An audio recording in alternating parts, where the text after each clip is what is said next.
नमस्कार। मेरा पूरा देश सुन रहा है। राष्ट्र की आवाज 130 करोड़ लोगों की एक ही आवाज। आपके साथ मैं हूं सरफराज, मैं सरफराज सैफी। आपको बताना चाहता हूं, भारत और पाकिस्तान की सियासत को मैं बेहद करीब से देखता आ रहा हूं। भारत और पाकिस्तान दोनों ही एक साथ आजाद हुए, स्वतंत्र हुए, लेकिन 75 सालों के सफर में दोनों देशों ने जो मुकाम हासिल किया है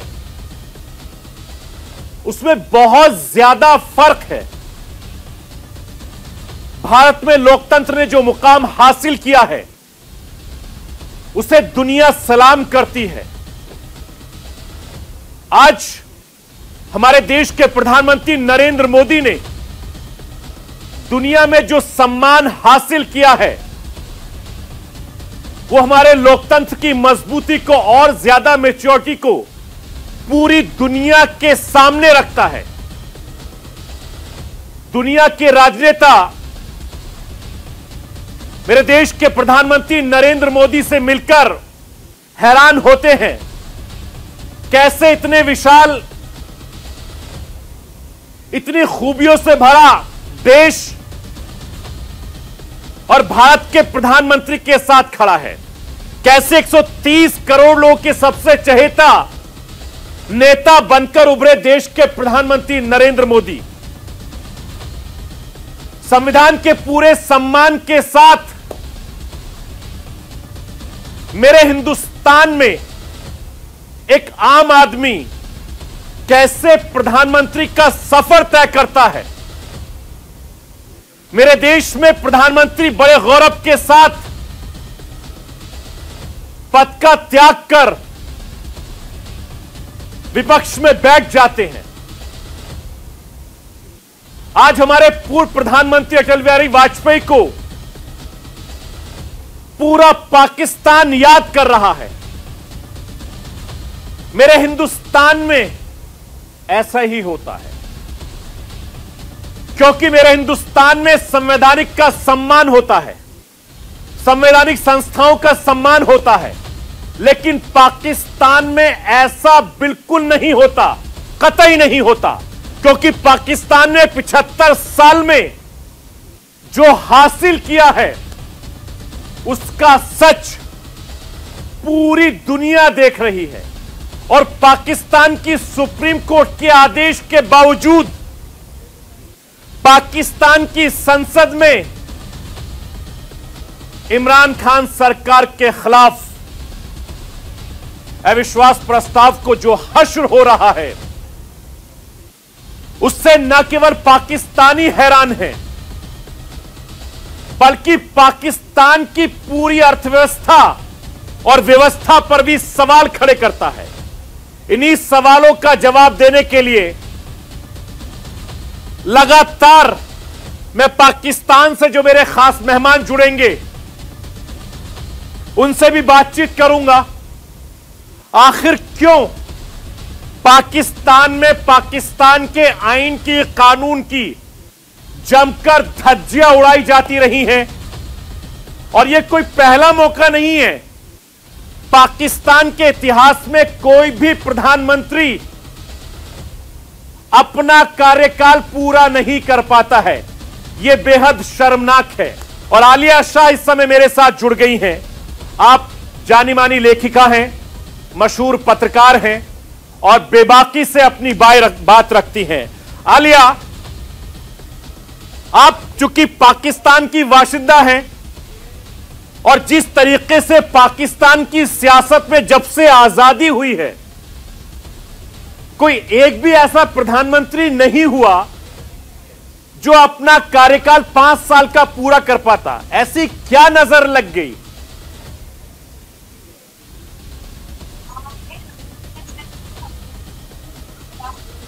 आलिया, अपना अनम्यूट कीजिए प्लीज। जी, आप अपनी अनम्यूट कीजिए, मुझे तब आपकी आवाज साफ आएगी। ऑडियो आप ठीक कीजिए अपना। अभी आपको आवाज आ रही है मेरी? आवाज आ रही है आपको मेरी आलिया?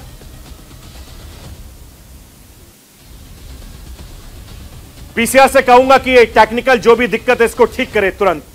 तो जिस तरीके से मैं पाकिस्तान का जिक्र कर रहा हूं कि पाकिस्तान में कोई भी प्रधानमंत्री 5 साल पूरा नहीं कर पाता, यह पाकिस्तान का इतिहास रहा है।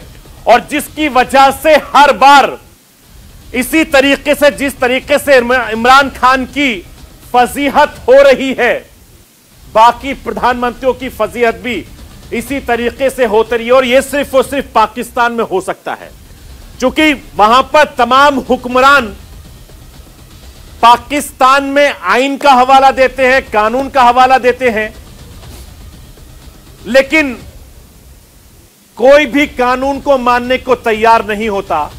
और यही बदकिस्मती है पाकिस्तान की कि वो मुल्क तरक्की नहीं कर पाता हो। और तमाम ऐसे मुद्दे रहे हैं। दहशतगर्दी का मुद्दा सबसे ज्यादा चरम पे रहा है। आलिया वापस मेरे साथ जुड़ गई हैं। आलिया, आपको आवाज आ रही है मेरी? जी, किसने आपसे आ रही है बताइए। मेरा सवाल आपसे यह है कि जब से पाकिस्तान वजूद में आया है तब से लेकर अब तक कोई भी एक ऐसा प्रधानमंत्री नहीं हो पाया जो बेचारे अपने 5 साल का टर्म पूरा कर ले। ऐसी क्या नजर लगी है पाकिस्तान को या पाकिस्तान के सियासतदानों को? जी बहुत शुक्रिया कि आपने मुझे इनवाइट किया। सबसे पहले मैं ये कहना चाहती हूँ कि इस मर्तबा ये मामला जरा थोड़ा सा फर्क है जी, क्योंकि हम खुद ये बहुत ज्यादा क्रिटिसाइज करते रहे हैं और करते हैं कि देखिए कुछ साल गुजरते हैं तो फौजी हुकूमत आ जाती है और 3-4 मरतबा फौजी हुक्मरान आते रहे, 10-10, 11-11 साल गुजारते रहे। और जो हमारे सिविलियन प्राइम मिनिस्टर्स थे उनकी 2-2, 2.5 साल के बाद, 2 ईयर्स के बाद, 2.5 ईयर्स के बाद, बेनजीर भुट्टो की 2 टाइम्स, फिर जो नवाज शरीफ थे उनकी गवर्नमेंट खत्म होती रही। लेकिन इस मरतबा मामला इसलिए कुछ अलग है कि एक सिविलियन प्राइम मिनिस्टर भी जो है वो ये कह रहे हैं कि मैं ये सब कुछ कर रहा हूँ और उनको कोई रोकने वाला इस वक्त नहीं मिल रहा। जो इस वक्त सिचुएशन पैदा हुई है, क्योंकि वो हालात अब नहीं है, बल्कि ये कहा गया है कि एस्टैब्लिशमेंट की तरफ से कि वो न्यूट्रल हैं, जबकि इमरान खान और उनकी हुकूमत की तरफ से ये कहा जा रहा है कि ऐसे वक्त में आपका न्यूट्रल होना बनता नहीं है, क्योंकि अमर बिल मारूफ की जो वो एक कैंपेन चला रहे हैं और वो ये कह रहे हैं कि मैं तो नेकी हूँ, मैं तो अच्छाई हूँ, तो आपको गुडनेस की तरफ आना चाहिए, तो आपको मेरा साथ देना चाहिए, तो मैं आपको न्यूट्रल नहीं होने दूंगा। तो ये जो इस मर्तबा ये मैं समझती हूँ कि ऑपोजिट बात हो गई है। बिल्कुल। आफ्ताब मुगेरी साहब भी मेरे साथ जुड़ गए हैं, उनके पास मैं वापस लौटूंगा। लेकिन जिस तरीके से आलिया, अब पाकिस्तान की सियासत में क्या होगा? क्या वाकई में रिपीटिशन की बात जो पीटीआई कर रही है वो करेगी? क्योंकि जिस तरीके से सुबह से हम पाकिस्तान की संसद में देख रहे हैं, हो हल्ला हो रहा है, सदन को चलने नहीं दिया जा रहा है और बार बार सदन को स्थगित करना पड़ रहा है। ऐसे कैसे होगा? और आइन का हवाला देते हैं बार बार। तो जो पाकिस्तान की सुप्रीम कोर्ट ने कहा है उस पर तो अमली जामा पहनाया ही नहीं जा रहा है। जी वो तो उन्होंने सुप्रीम कोर्ट का तो आप समझ लीजिए उन्होंने कुर्सी उड़ा के हवा में उड़ा दिए ना। उन्होंने कहा कि जो पार्लियामेंट है वो तो सुप्रीम है, ये कौन होते हैं हमें ये ऑर्डर करने वाले। आज के जो सेशन हुआ है उसमें जो स्पीचेस हुए हैं, शाह महमूद कुरैशी ने ये बात कही है, फिर फवाद चौधरी ने ये बात की है, उनमें से जो स्पीकर है डिप्टी स्पीकर, उन्होंने काफी लोगों ने ये बात की है कि सुप्रीम कोर्ट का तो हम मान ही नहीं रहे, क्योंकि हम ये समझते हैं कि जो पार्लियामेंट है वो सुप्रीम है। अब ये जो स्टैंड स्टिल की सिचुएशन है मुझे तो समझ में नहीं आ रहा कि ये कैसे खत्म होगा, क्योंकि ये एक तमाशा लगा हुआ है। अब लग रहा है कि जैसे जो वो मदारी तमाशा दिखाता है एक वैसे ही है सिचुएशन कि आप देख रहे हैं कि टिकनी का नाच रहे हैं सब लोग, पूरी ऑपोजिशन। और जो गवर्नमेंट है वो इस वक्त इस बात पर तुली हुई है कि रात तक 12 बजे तक जो है वो टाइम है। लेकिन आप देख लीजिए कि जो स्पीकर है उन्होंने ये कह दिया है कि मैं नो कॉन्फिडेंस वोट नहीं करवाऊंगा, क्योंकि मेरा वजीर आजम इमरान खान के साथ 30 इयर्स का ताल्लुक रिलेशन है और मैं ये रिलेशन खत्म नहीं कर सकता, मैं उनकी बात के खिलाफ नहीं जा सकता, बेशक मुझे जो मर्जी सजा दो, मैं वोट ऑफ नो कॉन्फिडेंस नहीं करवाऊंगा। तो वो तो अब हो ही नहीं सकता, उन्होंने कह दिया। आफ्ताब साहब भी मेरे साथ जुड़ गए हैं। आफ्ताब साहब, ये पाकिस्तान की सियासत किस तरफ जा रही है? क्या होगा पाकिस्तान में अब?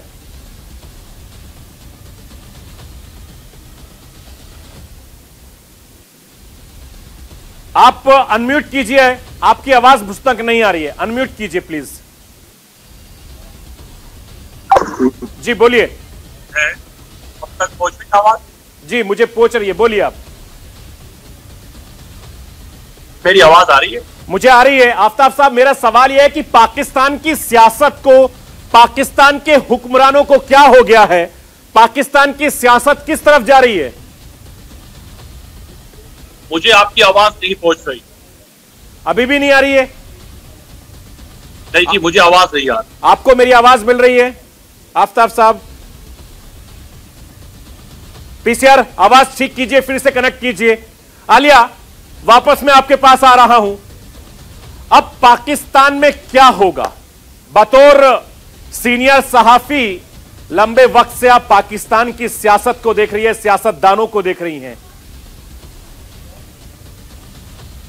देखिए, इस वक्त वैसे तो पॉलिटिशियंस की बहुत ही अनफॉर्चुनेट सिचुएशन है कि पॉलिटिशियंस जो है पार्लियामेंट अपने मसाइल को खुद नहीं हल कर पा रहे, और इसका मतलब ये है कि किसी तीसरे को आना पड़ेगा। यही कहेंगे ना हम, अगर ऑपोजिशन और गवर्नमेंट आपस में एक दूसरे के जो डिस्प्यूट इतना बड़ा पैदा हो गया, इसको नहीं सॉल्व कर पाती तो कौन? सुप्रीम कोर्ट बीच में आया, आपने तो उसके भी बच्चे उड़ा दिए। आज तो पूरा दिन तौहीन अदालत होती रही है, कंटेम्प्ट को पूरा दिन जो होता रहा, जो कहा गया था उसमें से एक भी काम नहीं किया गया। तो मुझे तो बहुत ये सिचुएशन ऐसी नजर आ रही है कि जब तक कोई आप सुप्रीम कोर्ट कह लीजिए कि क्या, क्योंकि आज जो हुकूमत है पीटीआई की, वजीर आजम इमरान खान, वो उन्होंने पिटीशन लेकर गए सुप्रीम कोर्ट में एक मरतबा फिर, और उन्होंने कहा कि उनके खिलाफ को डिसीजन दिया गया, उसको रिव्यू किया जाए। तो वो जब गए हैं तो वहां का स्टाफ जा चुका था, अर्ली वो ऑफिस से जा चुके थे, वीकेंड की वजह से, ये शायद उनको पता चल गया हो। लेकिन उसके अलावा जो ऑपोजिशन है उसने भी पिटीशन लेके जाना है। अब कल का दिन तो ऐसे ही रहेगा, स्टैंड स्टिल पोजीशन। मंडे को जो है ये दोनों दोबारा सुप्रीम कोर्ट जाएंगे। मुझे ऐसा लग रहा है, मुझे नहीं पता ऐसा होगा ही या कुछ और हो जाएगा, और सुप्रीम कोर्ट में जाके कहेंगे जनाब ये मामला है। लेकिन मैं आपको ये बता दूं कि सुप्रीम कोर्ट में अगर ये मामला लेकर गए तो ये जो डिफीट है ये हुकूमत को होगी, क्योंकि सबसे पहले वो ये कहेंगे कि आप इधर आ जाएं साइड पर, आपने जो तौहीन अदालत की है पहले तो आप इनको जेल में डालें, इनको आपको सजा मिलेगी, और फिर हम देखेंगे कि अब इस मामले को कैसे ठीक करना है। लेकिन ये भी हो सकता है कि बीच में कोई थर्ड पर्सन और भी आए।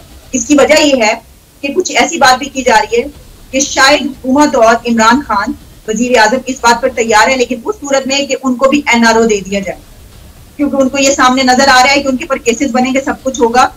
तो हो सकता है कि उन्होंने ये बात की हो, किस हद तक की दुरुस्त हम नहीं कह सकते, आने वाले घंटों में पता चल जाएगा कि अगर मेरे तमाम केसेस मेरे ऊपर से खत्म होते हैं, मुझे कुछ नहीं कहा जाएगा, तो मतलब स्टेट फैसले को यानी आप कह रहे हैं कि डील भी हो रही है।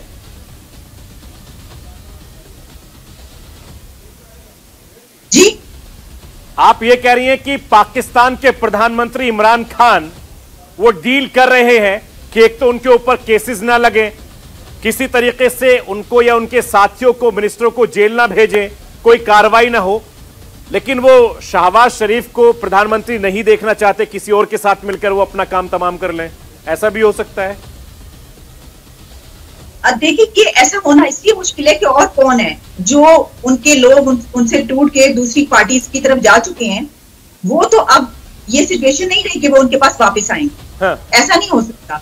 अब उनके पास एक ही है कि कोई आकर उनको हेल्प आउट करे, अगर वो रहना भी चाहते हैं। और उनको वो देखिए ना, जिस तरह शेख रशीद जो है, उनकी आज भी क्या स्टेटमेंट आई, उन्होंने कहा कि ये टाइम नहीं है न्यूट्रलिटी जी। इसका मतलब क्या बन रहा है कि वो ये कह रहे हैं कि नहीं, हमारी मदद कीजिए। बिल्कुल, आफ्ताब भी तो किसी सूरत मदद करने को तैयार नहीं होगी। बिल्कुल, आफ्ताब साहब भी मेरे साथ जुड़ गए हैं। आलिया, आपके पास वापस लौटूंगा। आफ्ताब साहब, ये पाकिस्तान की सियासत किस तरह आ रही है? वहां के हुक्मरान क्या साबित करना चाहते हैं? आइन की बात करते हैं, आइन की धज्जे उड़ा दी जाती हैं। देखिए, मैं समझता हूं कि ये पाकिस्तान की बदकिस्मती कहें या पाकिस्तान की कौम को कहें कि जो जिस आइन के लिए पाकिस्तान की कौम ने और पाकिस्तान के उन लोगों ने जो कुर्बानी दी थी, जुल्फिकार अली भुट्टो और उससे लेके कई लोगों ने, कि एक आइन हो, आइन के तहत ये मुल्क चले। मैं समझता हूं कि आज वही डिक्टेटर याद आ रहा है जिसको जनरल ज़िया कहें, जनरल परवेज मुशर्रफ कहें, या माजी में ऐसे डिक्टेटर जिन्होंने आइन शिकनी की। मगर अगर ऐसा होता है खुदा ना खास्ता और ये आयन चिकनी होती है तो तारीख भी इमरान खान को उसी लफ्जों में याद रखेगी जिस तरह से जनरल ज़िया को और जनरल परवेज मुशर्रफ को याद रखती है। मगर अभी भी टाइम बाकी है, रात 12 बजे तक आई होप के कोई ना कोई अकल वाली बात करेंगे जो है हुकूमती बेंचों पर बैठे हुए अराकीन और कोई मशवरा देंगे कि अब जो सेफ स्पेस आप मांग रहे हैं। मैं तो ये कह रहा था कि 3 जो शराइत रखते थे, चौथी शर्त मेरी तरफ से भी थी कि कल इफ्तार भी मेरी तरफ से कराया जाता है इमरान खान साहब को कि भाई हम आपको इफ्तार भी करवाते हैं और आप इस मुल्क की और कौम की जान छोड़ें, क्योंकि पूरी दुनिया की नजरें पाकिस्तान पे हैं और पाकिस्तान की गरीब आवाम की नजरें उन आने वाली हुक्मरानों पे हैं कि कम से कम जो इकनॉमी बहरान है, जो माशी बहरान है, जो आज कराची से लेकर खैबर तक लोग परेशान हैं कि किस तरह से जो है इकनॉमी हमारी जो दिन ब दिन डॉलर का रेट बढ़ता जा रहा है, रुपए की कदर गिरती जा रही है, तो इन सबसे हमारी जान छूटनी चाहिए। लेकिन आफ्ताब साहब, ये बात इमरान खान क्यों नहीं समझ रहे हैं? ये बात इमरान खान के नेता क्यों नहीं समझ रहे हैं? वो बार बार आवाम के बीच जाने की बात करते हैं, कोई इनको ये सलाह क्यों नहीं दे रहा कि आप आवाम के बीच में जाकर अपोजिशन लीडर बनकर भी जा सकते हैं, कौम की खिदमत कर सकते हैं, कौम का भला कर सकते हैं? वो ऐसा क्यों नहीं कर पा रहे हैं? देखें, तय है कि 7 तारीख से वजीर आजम इमरान खान साहब ने इलेक्शन कैंपेन जो है अपनी स्टार्ट कर दी है। पाकिस्तान को 12 वोट लेने के लिए उनको जो है एक बड़ा प्लेटफॉर्म इस वक्त मिल चुका है, जो कि लेकर वो फिर कराची से खैबर तक और पंजाब से लेके बलूचिस्तान तक जाएंगे और लोगों को बताएंगे कि मेरी हुकूमत और मुझे जो निकाला गया कि उसकी वजूहात क्या थी। उस पर अमेरिका इन्वॉल्व था, मगर हमारे यहाँ मैंने कल भी ट्वीट किया था कि मेरे घर के नल में पानी नहीं आ रहा, शायद अमेरिका इन्वॉल्व है। तो ये आसान तरीका है कि किसी भी चीज पे आप कुछ खुद ना करें और इल्जाम जो है अमेरिका पे डालें। हिंदुस्तान जो कि मैं नहीं समझता कि हमारा दुश्मन है और मैं ये भी नहीं समझता कि पाकिस्तान हिंदुस्तान का दुश्मन है।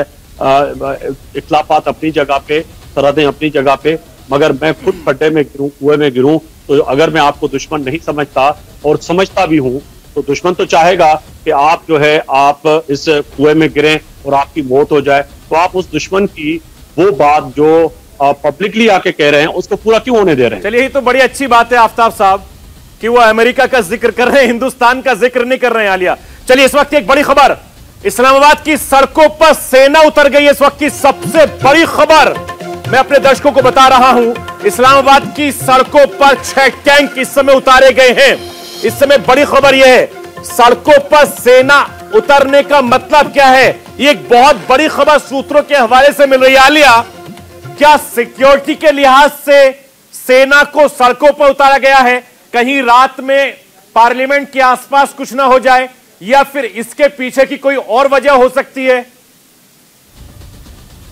देखिए, मुझे अभी तक, क्योंकि आप कह रहे हैं अभी की खबर है, मेरे सामने इस वक्त कोई खबर जो है वो आ नहीं रही।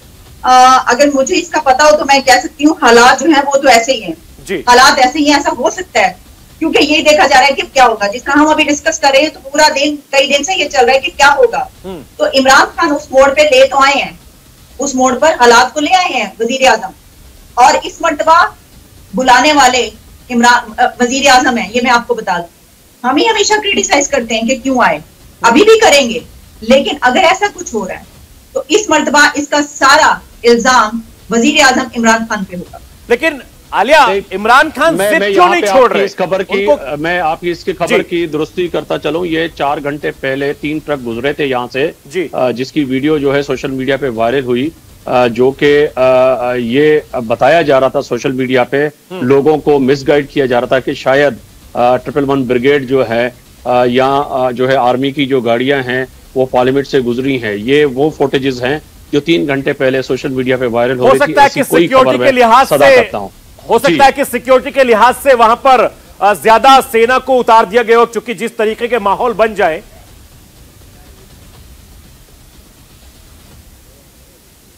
आलिया, मेरा नहीं ख्याल कि ऐसी कोई सिचुएशन है, क्योंकि मैं देख रही हूँ मुझे कोई ऐसी खबर मिल नहीं रही। हो सकता है कि कोई इस तरह, आपको पता है कि इस तरह के हालात में कुछ पुरानी ऐसी फेक वीडियोस चल रही होती हैं, फुटेजेस चल रही होती हैं, जो सच समझ ली जाती है कि ये अभी की हैं। तो मेरा ख्याल है क्योंकि मेरे सामने अभी कोई ऐसी खबर है नहीं। क्योंकि जितना आप लोगों को बिल्कुल आलिया और आफ्ताब साहब, जिस तरीके से आप लोग लगातार पाकिस्तान के टेलीविजन पर नजर गिराए रखे हैं, ठीक हिंदुस्तान में भी इस समय तमाम जो टीवी चैनल है पाकिस्तान के वो वॉच हो रहे हैं, और पाकिस्तान में जिस तरीके से नई सियासत देखने को मिल रही है जो पिछले 75 सालों में पाकिस्तान में होती रही है, उससे सब लोग हैरान हैं कि आखिर इमरान खान क्यों जिद पे अड़े हुए हैं। ये जिद कौन सी है उनकी, आफ्ताब साहब? देखिए, जिद तो कह सकते हैं कि किसी को भी अपना इक़्तिदार छोड़ते हुए अच्छा नहीं लगता, चाहे कोई भी हो, चाहे आप हो या मैं हूं। अगर आप प्राइम टाइम का शो करते हैं तो अगर आपसे प्राइम टाइम का शो लिया जाए तो आप भी नहीं चाहेंगे कि कोई एंकर आपको रिप्लेस करे आके, और मैं भी बहैसियत एंकर और बहैसियत सहाफ़ी ये सोचूंगा कि मुझे आके कोई रिप्लेस करे तो ये तो अच्छा नहीं है। मगर आईनी बात तो करूंगा कि आइन में तो ये चीज़ें हैं कि उनको जो है आइन के मुताबिक अगर पार्लियामेंट में एक लोग मौजूद हैं, वो चाह रहे हैं कि आपके खिलाफ अदमत बात आ रहा है और आइन भी कह रहा है कि आपको छोड़ना चाहिए, तो उनको छोड़ना चाहिए। इक़्तिदार से क्यों चिपके हुए हैं, ये तो आइनी बात हो गई। मगर ये जो मैं आपको मिसाल दे रहा था कि कोई भी शख्स अपना इक़्तिदार चाहे किसी भी प्रोफेशन में हो, जो अपनी हुकूमत है, जो डिग्निटी है, वो नहीं छोड़ता, ये तो फितरती अमल है। मगर पाकिस्तान के अंदर खान साहब में एक जिद है जो हमने हमेशा डे वन से देखी है कि वो जिद्दी रहे। मैंने एक आपको यहाँ से बताता चलूं कि पाकिस्तान में एक बाढ़ आई थी, हिंदी में बाढ़ कहें, हम सैलाब कहते हैं, कि सिंध के अंदर सैलाब आया था। तो मैंने इमरान खान को एक सवाल किया था कि आप और IF के जो है आपकी जो है एक तंजीम है जो रिलीफ फराम करती है, और इतना आपके पास फंड है कि सिंध के मुख्तलिफ अजला में आपकी तंजीम क्यों नजर नहीं आती, क्यों नहीं जाते आप? तो खान साहब ने वहां पे मुझे चैलेंज किया था कि कल नहीं परसों चित्राल का और गिलगित का जलसा है, वो करके मैं कश्मीर में पहुंचूंगा, मैं आपका इंतजार करूंगा। तो मैंने समझा कि ये मजाक कर रहे हैं, और 2 दिन के बाद सिंध के जो उस वक्त के प्रेसिडेंट थे नादिर अकमल लगारी, उन्होंने मुझे फोन किया कि जी वजीर खान साहब उस वक्त वजीर आजम तो नहीं है, चेयरमैन साहब आ रहे हैं और आपका फिर इंतजार होगा, आपने जो अपने प्रोग्राम में बात की थी उस पर कायम रहे। और वो हकीकतन वो हुआ कि एक सवाल था, उस जिद पे जो है खान साहब जो मौजूदा वजीर आजम है वो जो है वहां पहुंच गए। चलो, मैंने कहा अच्छी बात है लोगों की मदद, तो मैं उस वक्त से खान को जानता हूं कि वो जिदीरे हैं और जो जिद पे अड़े होते हैं और जिद की ही लेके चीजें को चलते हैं, और मुल्क को जिद से नहीं चलाया जाता। आलिया, बिल्कुल मैं आपकी बात से इत्तेफाक रखता हूं आफ्ताब साहब, चूंकि पठान है, खून में गर्मी है, और जिद्दी होना अपने लिए ठीक है, लेकिन पूरी कौम के लिए नुकसान। आपने नाजायजी कर दी, बिल्कुल, फिर आपने नाजायजी कर दी उन पठानों से जो कि उनको पठान नहीं समझते, वो न्याजी हैं। बिल्कुल, लेकिन उनका तौर तरीका वही है। चलिए आलिया, इमरान खान न्याजी साहब भले ही जिद्दी हैं, अपने आप को पठान कहते हैं या जो भी जिस तरीके से हैं, लेकिन ये जिद तो कम से कम छोड़ देनी चाहिए। ये तो मैच नहीं है, ये तो आवाम का और पाकिस्तान के मुस्तकबिल का फैसला है।